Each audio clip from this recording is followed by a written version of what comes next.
Quiero compartir de esta historia tan conocida y para que pudiéramos tener un marco completo, quiero que pudiéramos ver qué es lo que ocurrió antes y qué es lo que ocurrió después de este acontecimiento. El mismo se da en 3 secuencias. Como antesala, los discípulos tienen que afrontar una feroz tormenta allí en la oscuridad de la noche en el mar de Galilea hasta llegar a las orillas de Gadara. En segundo lugar, la segunda secuencia es en el centro de la escena, esta liberación extraordinaria que el Señor Jesús hace, tal vez la más llamativa, la más conmovedora, la más fuerte de toda la Escritura. Y como epílogo de esta secuencia, nos encontramos con la resurrección de una niña de tan solo 12 años, la hija de Jairo, aquel principal de la sinagoga, que fue capaz de postrarse ante los pies de Jesús, rogándole, creyendo que Jesús podía ser la única respuesta y esperanza para su hija. Así que empiezo con la antesala. Jesús estaba enseñando. Cuando él lo hacía, las multitudes se reunían cerca de él. La gente se acercaba ya sea por curiosidad, por necesidad. Todos querían tener los primeros asientos, sacar platea para verlo actuar, para verlo hacer milagros y sanidades. Y la verdad que lo que allí ocurría era impresionante. Los ciegos regresaban viendo, los cojos volvían danzando, los paralíticos corrían a sus casas para dar las buenas noticias de su sanidad. Los leprosos eran limpiados, no solo de sus enfermedades, sino también de la marginalidad a la que ellos estaban envueltos. Los atormentados por espíritus malos regresaban a sus casas libres y en paz y con gozo en sus corazones. Así que todo aquello ocurría cada vez que Jesús se ponía a enseñar la palabra de Dios. ¿Y cómo no se iban a juntar las multitudes? ¿Cómo no iban a aglomerarse cantidad de personas si aquellas reuniones multitudinarias tenían de todo? Pero lo más importante, lo que a Jesús más le preocupaba era dejar enseñanzas de vida. Y para eso él recurría a parábolas, a ejemplos, a historias, a todo lo que fuera necesario para que su auditorio pudiera entender las verdades del reino de Dios. Así que lo que él más quería, lo que más le interesaba, a lo que más tiempo le dedicaba, era grabar las palabras de Dios en sus corazones. Porque todo lo demás era lindo, era importante, pero era secundario. Porque la realidad es que el mundo está lleno de personas que alguna vez recibieron una sanidad, lleno de personas que alguna vez fueron liberadas, lleno de personas que alguna vez recibieron un sustento milagroso, pero que con el paso del tiempo muchas de esas personas hoy caminan lejos de Dios, lejos de su voluntad, alejados de su propósito eterno. Seguramente todos nosotros conocemos a muchos de ellos. Pero tenga por seguro que no hay nadie, no hay una sola persona en todo el mundo que su corazón haya sido cincelado por el Espíritu Santo con la palabra de Dios, que con el pasar del tiempo o al afrontar las diversas pruebas, ninguno de ellos ha abandonado el camino o ha abandonado la fe o su iglesia, porque todos aquellos que recibieron la palabra de Dios de esta manera, marcada en sus corazones, sin importar las injusticias que han tenido que afrontar, las traiciones, las pérdidas, las tragedias, sin importar ninguna circunstancia, a ellos nada ni nadie los podrá separar del amor de Dios que es en Cristo Jesús. Las palabras de vida que calan en el corazón de una persona son más grandes, más fuertes y más profundas que cualquier milagro que nosotros podamos recibir. Al fin y al cabo, todos los milagros terminan siendo pasajeros, pero solo sus palabras traen eternidad. Así que allí estaba Jesús en la playa, a la orilla del mar, Había tanta gente que tuvo que subirse a una barca para poder usar el agua como si fuera un amplificador de su voz. Y dice Marcos en el capítulo 4, en el verso 1, de nuevo comenzó Jesús a enseñar a la orilla del lago. La multitud que se reunió para verlo era tan grande que él subió a una barca en el lago y se sentó allí se sentó, mientras toda la gente se quedaba en la orilla. Todo el día estuvo allí. Fue una jornada muy agotadora hasta que llegó la noche. Y cuando llegó la noche, él le dijo a sus discípulos, pasemos al otro lado.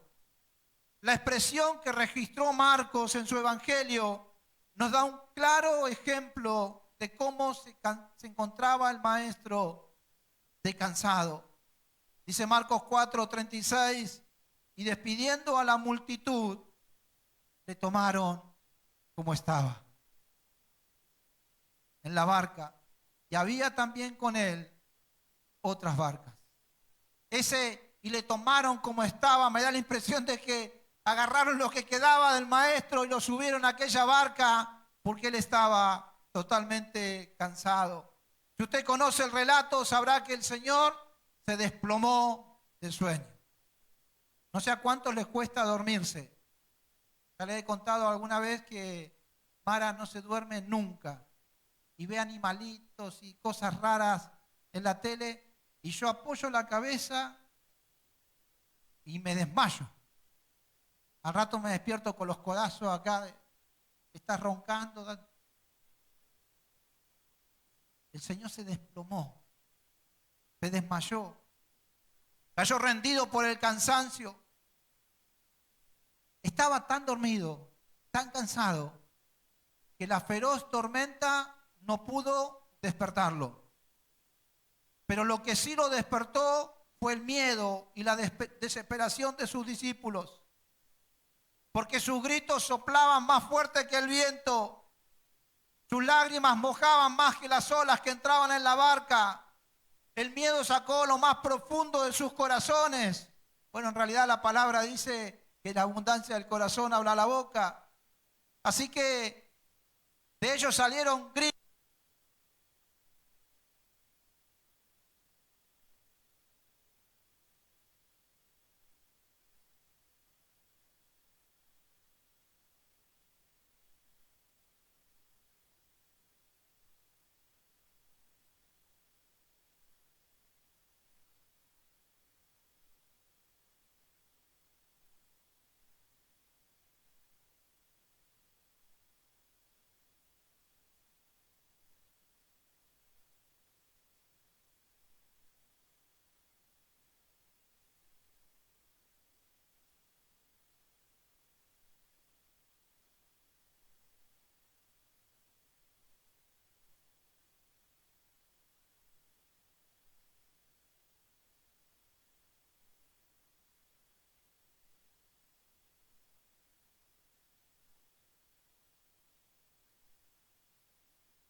Que se levante, no importa cuán fuerte puedan soplar los vientos, no importa cuánto quieran destruir nuestra barca, si Él lo dijo, Él lo hará.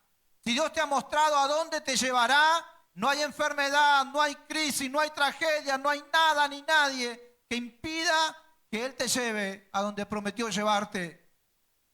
Lo único que puede negarte tu futuro de gloria es que el temor te haga bajarte de la barca. Esa barca en donde Él está, y aunque en su silencio parezca estar dormido, Él sigue teniendo siempre el control. Siempre, siempre, antes de que seas parte de un acontecimiento milagroso, como una gran liberación. Siempre antes de que seas una parte activa en la manifestación del reino en su plena gloria, como puede ser una resurrección. Siempre habrá una tormenta que debemos atravesar. Porque es allí, en medio de las tragedias, en medio de las adversidades, cuando añora nuestra debilidad. Y es allí donde Él se perfecciona en nosotros. Decía el apóstol Pablo en 2 de Corintios capítulo 12, y me ha dicho, bástate mi gracia, porque mi poder se perfecciona en la debilidad. Por tanto, de buena gana me gloriaré, más bien en mis debilidades, para que repose sobre mí el poder de Cristo. Por lo cual, por amor a Cristo, me gozo en las debilidades, en afrentas, en necesidades, en persecuciones, en angustias, porque cuando soy débil, entonces soy fuerte. Esta es la antesala al pasaje de nuestro estudio principal, que encontramos así en Marcos capítulo 5. Le puse a este mensaje por título, ruegos, ruegos. Y tiene que saber que el ruego es distinto a la oración. La palabra dice con oración y ruegos. ¿Sabe cuál es la diferencia? Siéntese, estúdienlo y apréndanlo. Tarea para el hogar. Marcos 5, del 1 al 9, dice, vinieron al otro lado del mar, después de la tormenta y después de todo eso, vinieron al otro lado del mar, a la región de los Gadarenos. Y cuando salió él de la barca, enseguida vino a su encuentro de los sepulcros un hombre con un espíritu inmundo, que tenía su morada en los sepulcros y nadie podía atarle, ni aun con cadenas, porque muchas veces había sido atado con grillos y cadenas, mas las cadenas habían sido hechas pedazos por él, desmenuzados los grillos, y nadie le podía dominar. Y siempre, de día y de noche, andaba dando voces en los montes y en los sepulcros, e hiriéndose con piedras. Cuando vio pues a Jesús de lejos, corrió y se arrodilló ante él, clamando a gran voz, ¿qué tienes conmigo, Jesús, Hijo del Dios Altísimo? Te conjuro por Dios que no me atormentes, porque le decía, sal de este hombre, espíritu inmundo. Y le preguntó, ¿cómo te llamas? Y él respondió diciendo, Legión me llamo, porque somos muchos. Apenas ellos llegaron a la tierra de Gadara, apenas pusieron sus sandalias en la orilla de aquel lugar, apareció este muchacho a recibirlos. Y créame que este amigo estaba muy mal, bastante complicado. Él vivía en el cementerio, no en el barrio cementerio donde viven algunos hermanos. Él vivía en el cementerio.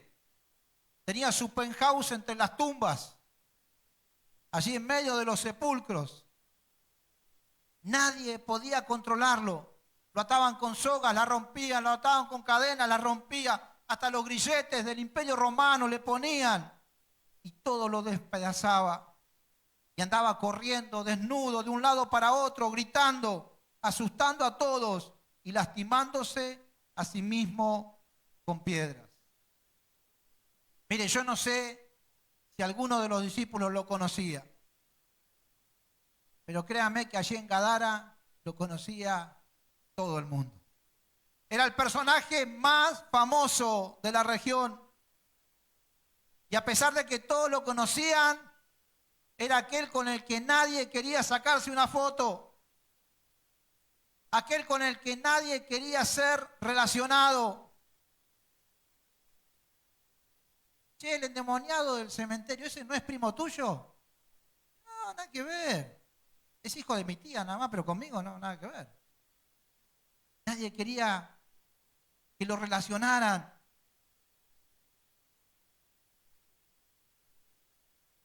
Jesús y sus discípulos llegan hasta esa región y este muchacho justo era el presidente del comité de bienvenida del pueblo. Así que cuando lo ve de lejos, dice la palabra que él sale al encuentro de ellos. Cuando lo ve, corre a postrarse delante de él. Algún día, cuando esté en el cielo, Le voy a preguntar a mi amigo Juan Marcos, el escritor de este evangelio, ¿por qué no registró el nombre de este muchacho? Es cierto que era necesario especificar su condición, pero podría haberle puesto el nombre, Carlito, qué sé yo, para que no lo mencionemos siempre como el endemoniado de Gadareno. Podemos decir Carlito el de Gadara. Aquel muchacho estaba lleno de demonios. No le entraba uno más. Cuando Jesús le pregunta el nombre al demonio, este responde legión, porque somos muchos.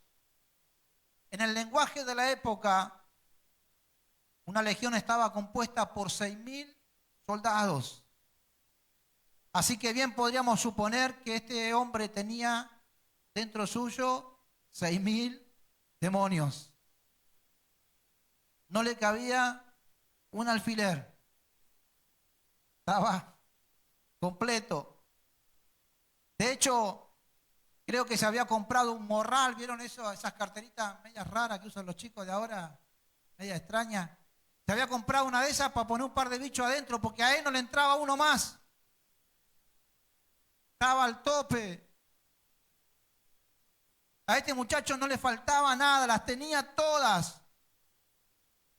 Lo único que le faltaba era, no sé, ser hincha de River.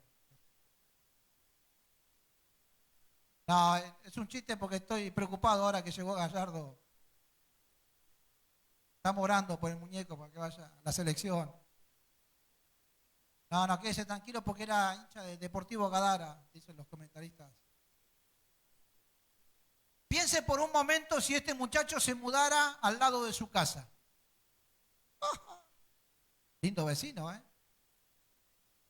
Yo le puedo asegurar que si él se muda a la cuadra de su casa, nadie lo suma al WhatsApp de vecinos. Nadie.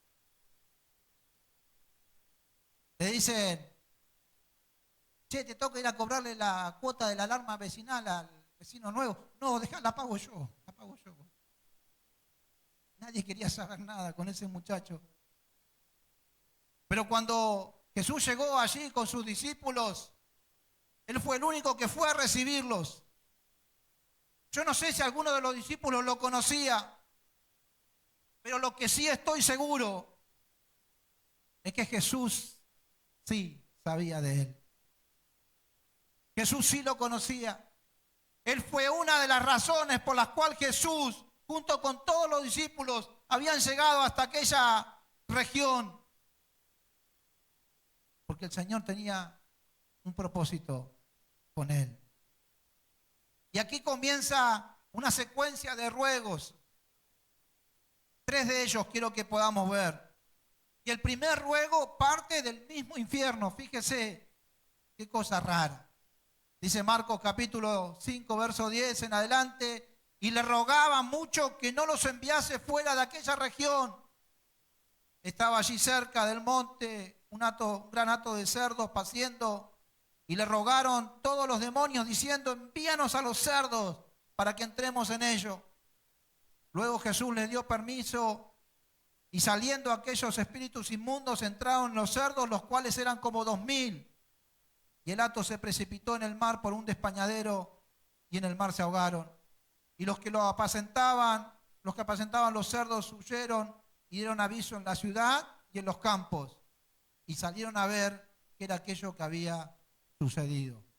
Bueno, primero, los que cuidaban los chanchos eran bastante alcahuetes. Andá a decirle al dueño, listo. Ellos fueron por toda la ciudad, a los campos, anunciando lo que había pasado. El relato es un poco extraño, medio controversial. Demonios, un montón de demonios que salen de este hombre y se meten en los chanchitos que no tienen nada que ver, estaban comiendo pasto ahí, preparándose para alguna fiesta.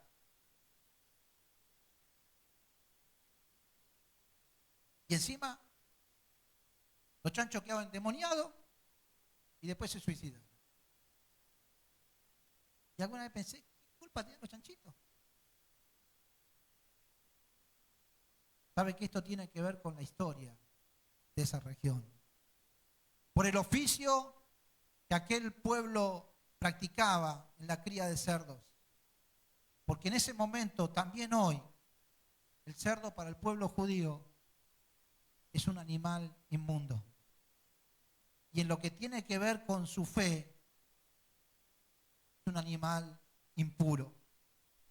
Y dicho de otra manera, los gadarenos eran más materialistas que religiosos. Les importaba más ganar dinero que guardar los estatutos de la ley. Y quiero hacerte un poquito de historia, rápido.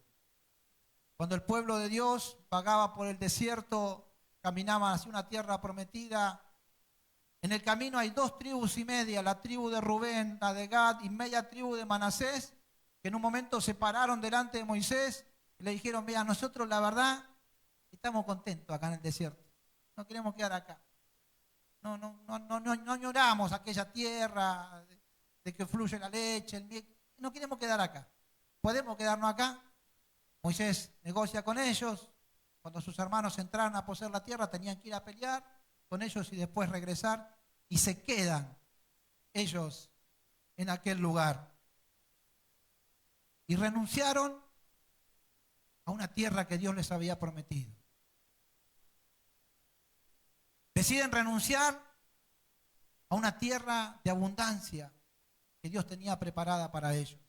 Pero no solo eso, deciden renunciar a vivir como parte del pueblo, porque los otros iban a cruzar y ellos se quedarían de aquel lado del Jordán. Pero lo que es más grave es que ellos deciden renunciar por ese capricho de quedarse en ese lugar a vivir cerca de la presencia de Dios, porque el arca que representaba la presencia de Dios se iba con el resto del pueblo.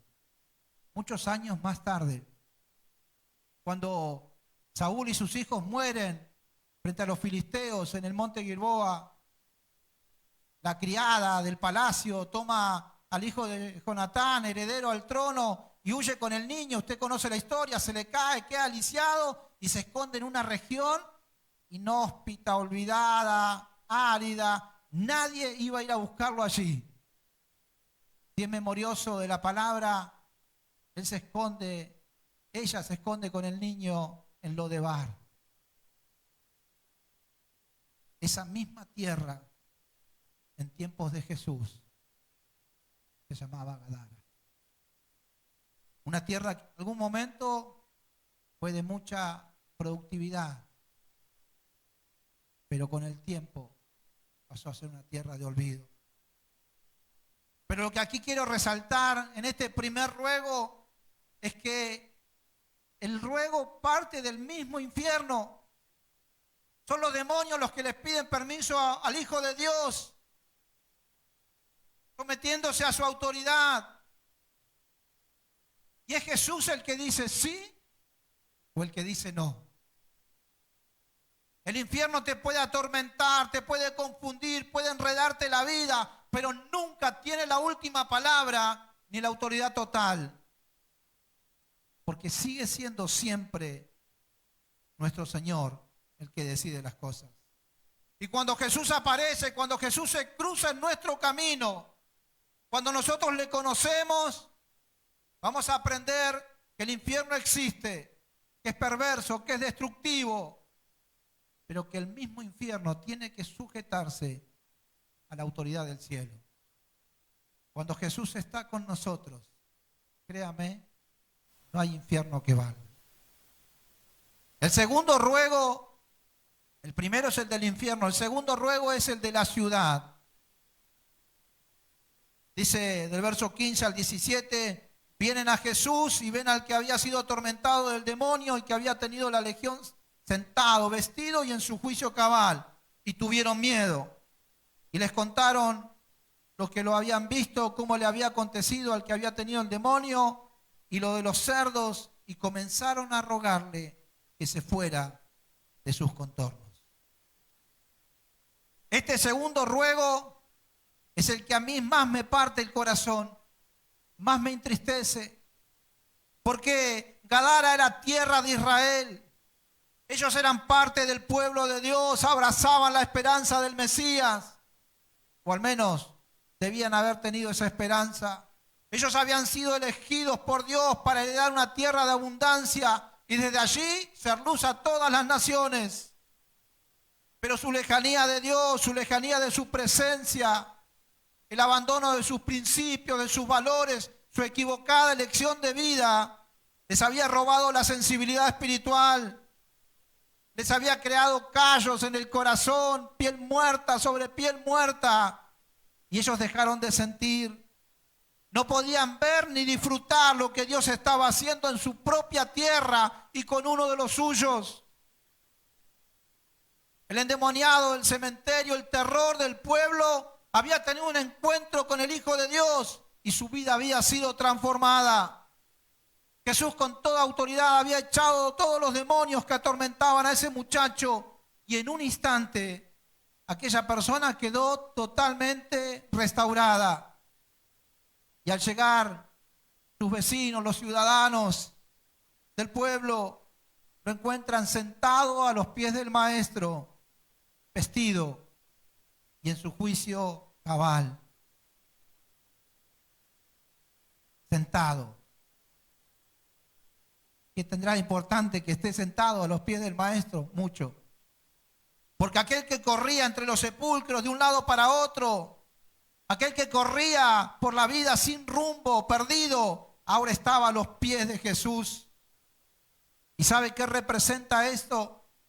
Usted recuerda la historia cuando Jesús llega a Betania, a casa de unos amigos, y la hermana mayor se pone a correr, a preparar las tortas fritas, la torta, y mientras hacía el guiso, y la más chica estaba sentada ahí a los pies de Jesús. Y Jesús hablaba y enseñaba, y Marta corría para acá, limpiaba, llevaba, y María estaba. Y en un momento Marta se calentó. Y le dice a Jesús, Maestro, ¿no te da cuidado que mi hermana me deje servir sola? Usted recuerda lo que Jesús le dijo. Una sola cosa es importante. Y María ha elegido lo que es verdaderamente importante. No le será quitado. El sentarse a los pies del Maestro es más importante que todo el servicio que nosotros podamos brindar para Él. Escuchar su palabra, aprenderla y ponerla por obra.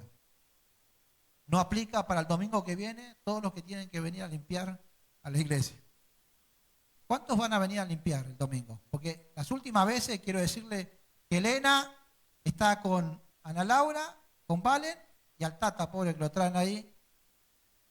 Necesitamos manos. ¿Cuántos van a venir? Mirá, Elena, cuántas manitos levantadas. Levante alto, alto la mano. Mirá todas las manitos que van a venir el domingo a ayudarte. 10 de la mañana, a limpiar la casa de Dios. Estaba sentado, estaba vestido. La vestimenta de las Escrituras representa la dignidad. ¿Sabe que algunos de los discípulos tuvo que darle su túnica? Bueno, sepa que era costumbre llevar una túnica extra. ¿Sí? Los muchachos pescadores, el mar, el trabajo, los hacía transpirar. Había poco merequé en aquel momento, así que tenían que traer una túnica extra para poder cambiarse. Y alguno de ellos se la tuvo que dar, porque él andaba desnudo. Pero cuando llegan, lo ven vestido.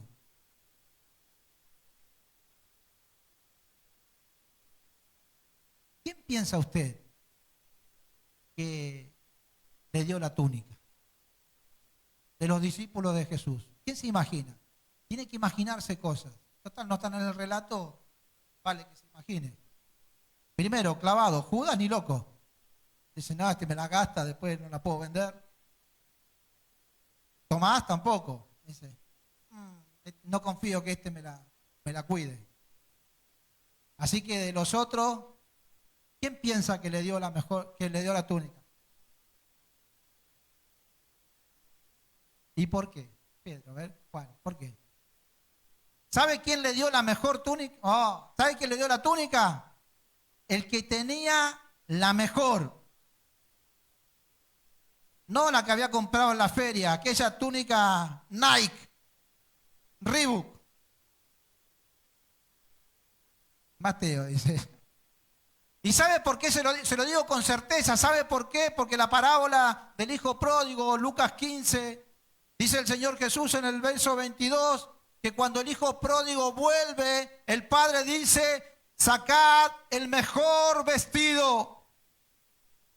Así que el Señor miró a todos sus discípulos y dijo, el que tenga la mejor, la más impecable, la más planchada, la de mejor calidad, ese se la tiene que dar. Porque cuando Cristo se cruza en nuestras vidas, cuando Él llega a nosotros, su dignidad, no importa de dónde saca, pero Él nos viste. No importa de dónde provee, pero Él nos llena de su dignidad.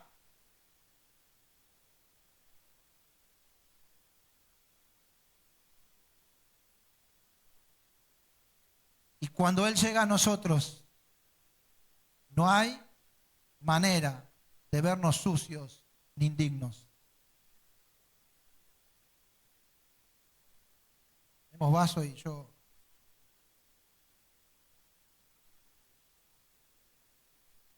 Estamos modernos, che, pantalla, vaso. En cualquier momento bajo en helicóptero.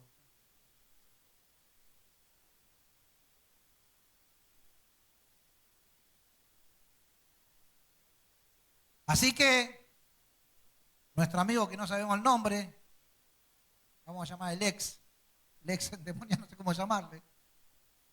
Carlito le voy a poner, queda mejor. Carlito no. Me ponen los nombres. Ayúdeme, vamos a poner el nombre a este muchacho. Así sigo la predicación con un nombre. ¿Cómo le ponemos? Arturo. ¿Hay algún Arturo acá?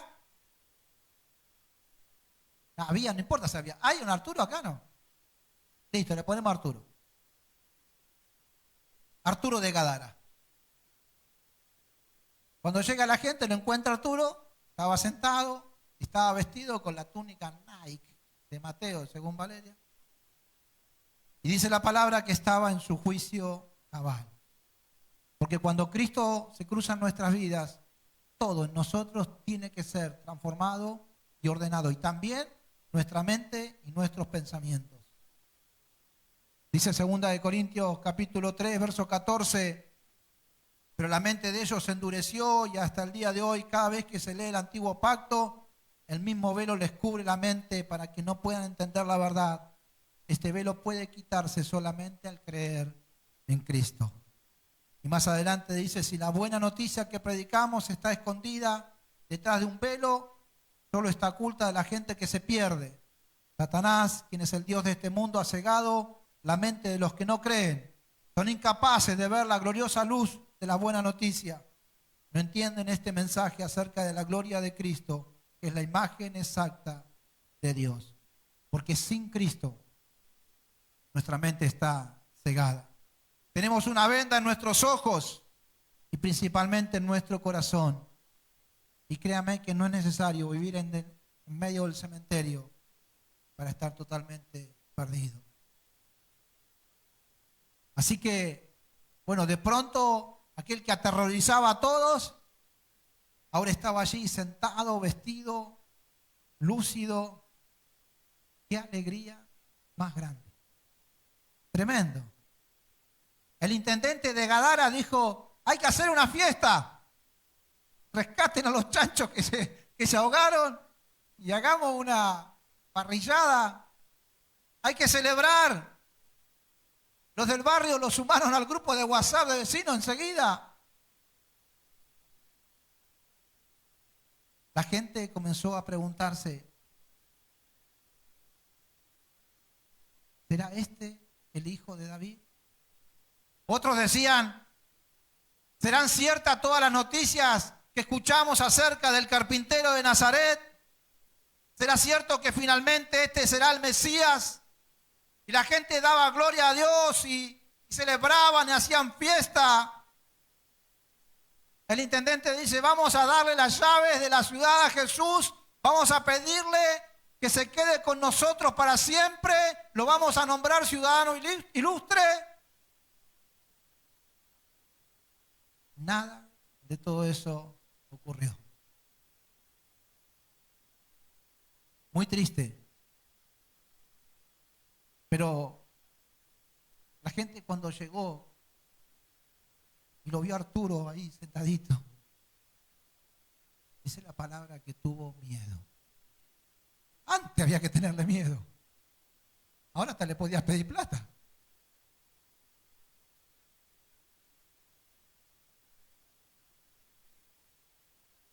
La ceguera espiritual, la insensibilidad era más grande de lo que nosotros podemos imaginar en ese lugar. Ellos estaban más preocupados por unos chanchos que se habían ahogado que por uno de los suyos que estaba recuperado. Y ellos comenzaron a rogarle a Jesús que se fuera. Qué ruego más triste. Al ver lo que Jesús había hecho, uno quisiera atarlo, que se quede ahí para siempre. Ellos le rogaron, la ciudad de Gadara le rogó que se fuera de ahí.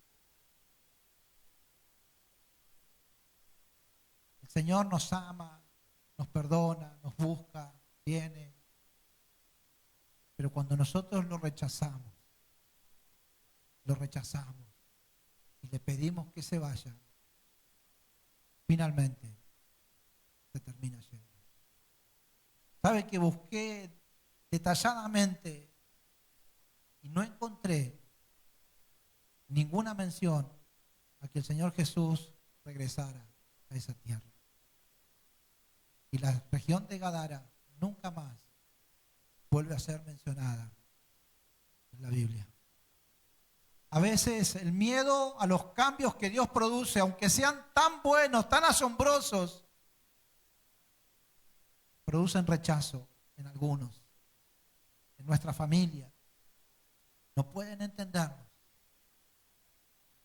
y a veces quieren corrernos. Volvemos cambiados, transformados y no pueden reconocer la obra de Cristo en nosotros. Y el tercer ruego que quiero mencionar para terminar es el ruego de nuestro amigo Arturo. Dice el verso 18, al entrar él en la barca, está hablando de Jesús, el que había estado endemoniado le rogaba que le dejase estar con él.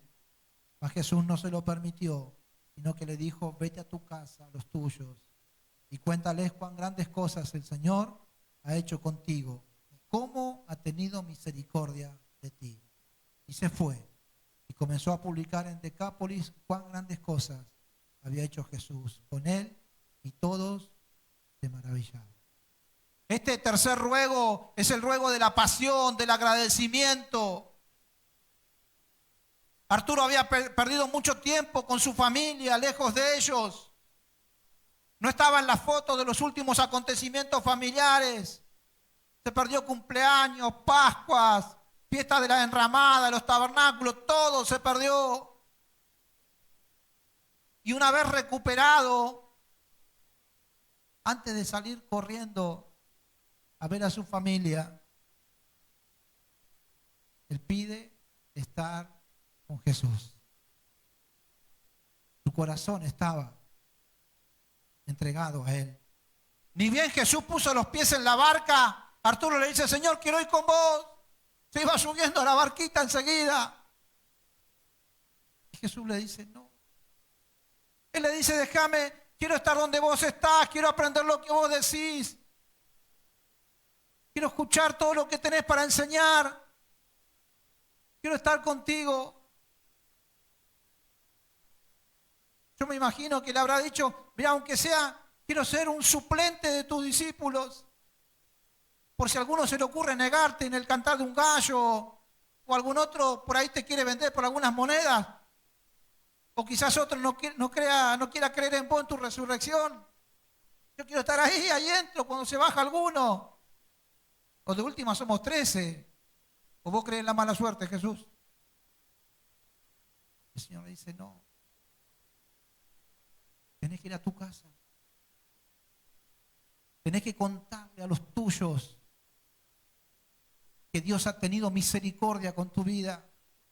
Y Arturo tuvo que aprender que para estar al lado de Jesús no necesitaba subirse a ninguna barca, porque ahora Cristo iba dentro de él, en su corazón. Iba a estar con él todos los días hasta el fin del mundo, sin importar dónde estuviera, dónde vaya. Cristo iba a estar con él.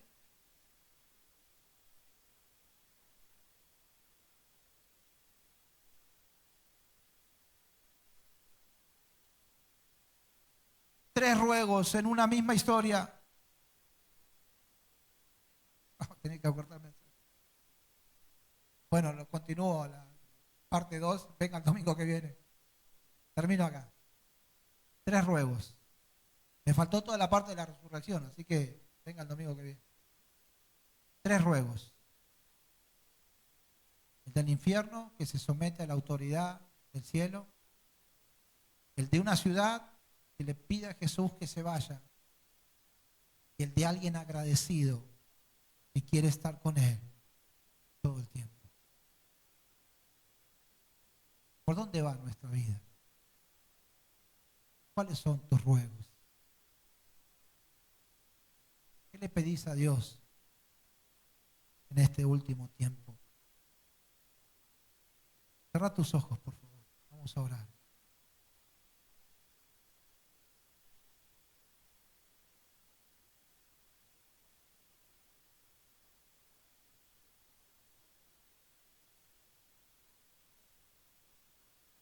Quizás haya alguien que aún está en medio de la tormenta. Los vientos soplan fuerte, las olas intentan hundir tu barca y Jesús parece dormido, sin preocuparse por vos. Lo primero que quisiera decirte esta noche: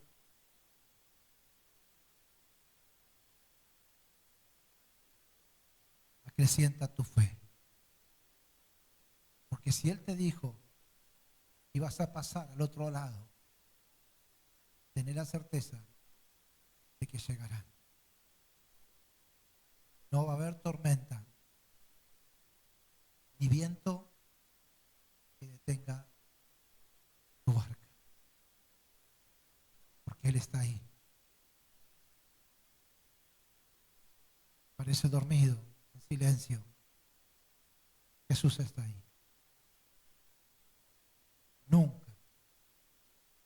Nunca perdió el control.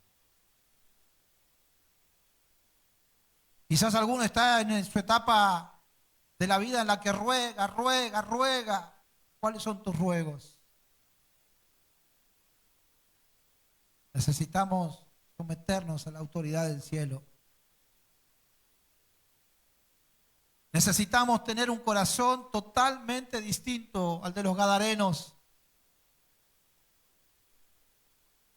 Y decirle a Jesús: quédate con nosotros. Nunca te vayas de mi casa, de mi vida, de mi familia. Nunca te vayas.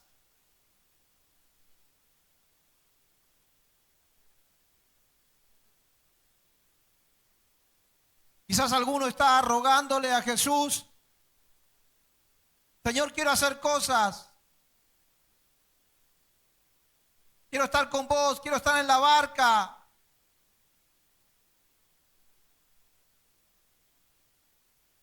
Quiero estar en la pintura de Da Vinci de la Última Cena. No necesitamos figurar. Necesitamos ir a los nuestros y decirle lo que Jesús ha hecho en nuestras vidas. Aquel gadareno recibió la orden de ir a su casa, pero él fue a las 10 ciudades de la Decápolis. Estoy seguro que entró en cada sinagoga que pudo, se paró en cada plaza que le permitieron y gritó a viva voz: Jesús es el Mesías. Él me salvó, me limpió, me dio vida, me dio dignidad. Me liberó de mis cadenas que me ataban, de los vicios que me dominaban. Es Jesús el Hijo de Dios. Gritó con tanta fuerza que dice la Escritura que todos los que lo escuchaban se maravillaban.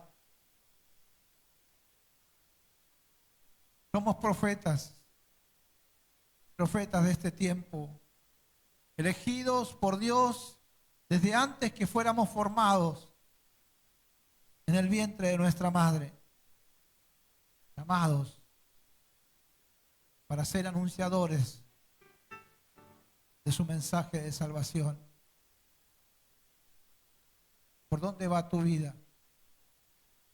¿Cuáles son tus ruegos? Es Jesús viniendo a tu encuentro, queriendo transformar tu vida. No hay nada que Él no pueda cambiar en ti. Nada. Ponete en pie, por favor.